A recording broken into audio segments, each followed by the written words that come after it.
Traveller. ഇതൊരു UC വണ്ടി അല്ല, CNG വണ്ടിയാണ്. റിസ്റ്റോർ ചെയ്ത് കഴിഞ്ഞ് ബസ് സർവീസ് വന്ന വണ്ടിയാണ് കേട്ടോ. അപ്പൊ ആദ്യം ഒരു വിഷയം ഞാൻ കാണിച്ചിരുന്നപ്പോൾ മഴ കാണിക്കാൻ പറ്റാത്തതുകൊണ്ടാണ്. അവർ 40 റേഞ്ചിൽ മാത്രമേ ക്രാങ്ക് വെയിറ്റ് കൂട്ടിയിട്ടുള്ള വണ്ടിയാണ്. 40 റേഞ്ചിൽ മാത്രമേ പോവില്ലായിരുന്നു. ഇപ്പൊ ഒരു 35ലേക്ക് കുറഞ്ഞു വന്നിട്ടുണ്ട്. കാരണം 270 കിലോമീറ്റർ മാത്രമേ ഓടിയിട്ടുള്ളൂ. എന്നാലും കുറേയൊക്കെ മാറ്റം വന്നിട്ടുണ്ട്. അത് ശ്രദ്ധിക്കാനുള്ളത്,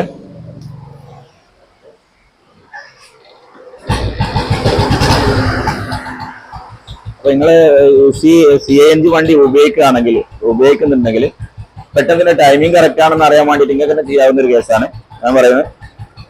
ഇത് കൈ വെച്ച് നോക്കാം കേട്ടോ. ടൈമിംഗ് ഔട്ടോ എന്തോ വല്ല ഉണ്ടെങ്കിൽ നമ്മളിവിടെ കൈ വെച്ച് കഴിഞ്ഞാൽ കോൾഡ് ആയിട്ടുള്ള തണുത്ത എയറാണ് വരുന്നതെങ്കിൽ, ആക്സേഷൻ കൊടുക്കുന്നതെങ്കിൽ തണുപ്പ് കൂടുതലായിട്ടാണ് വരുന്നതെങ്കിൽ ടൈമിംഗ് കറക്റ്റ് ആണ്. അതല്ല നിങ്ങൾ ഹോട്ടായിട്ടുള്ള എയറാണ് ഇതിലൂടെ വരുന്നതെങ്കിൽ, ഹോട്ടായിട്ടുള്ള എക്സസ് ഗ്യാസ് ആണ് വരുന്നതെങ്കിൽ ടൈമിംഗ് ഔട്ടാണ് കേട്ടോ. കറക്റ്റ് കാർബറേറ്റർ ട്യൂൺ ചെയ്തതിന് ശേഷം കറക്റ്റ് ആയിട്ട് നോക്കുക.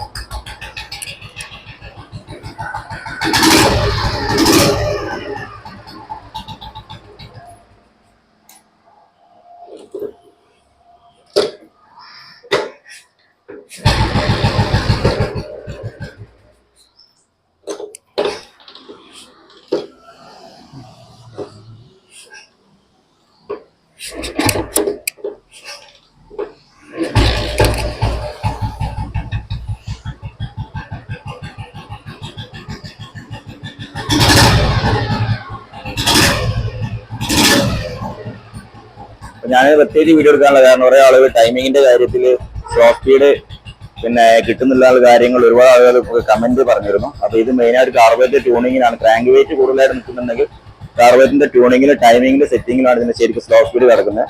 അതായത് കാർബറേറ്റർ ക്രാങ്ക് വെയിറ്റ് ഉണ്ടായി എന്ന് കരുതിയിട്ട് നമുക്ക് പിന്നെ UC സ്റ്റാൻഡേർഡ് കാണാം. പിന്നെ ചില വണ്ടി 40 പോകുള്ളൂ, ചില വണ്ടി 35 പോകും. അതൊക്കെ നമ്മളെ ട്യൂൺ ചെയ്ത് എടുക്കണം. ആ കാർബറേറ്റർ ആ രീതിയിൽ സെറ്റ് ചെയ്ത് എടുക്കണം. ഇത് നിങ്ങൾക്ക് കറക്റ്റ് ആണെന്ന് അറിയത്തെ വഴിയുള്ളൂ. ഇത് കോൾഡ് ആയിട്ടുള്ളതാണ് നോക്കാം കേട്ടോ. റൈസാണ് ചൂടാൻ കോൾഡ് ആയിട്ടുള്ള ഇവിടെ കൈ വെച്ച് കഴിഞ്ഞാൽ അറിയാൻ പറ്റും. പിന്നെ ചൂടുള്ള എയറാണ് വരുന്നതെങ്കിൽ ടൈമിംഗ് ഔട്ടാണ് കേട്ടോ. ഈ ഒരു കാര്യം പറയാൻ പ്രത്യേകിച്ച് ഞാൻ വീഡിയോ എടുത്തത്.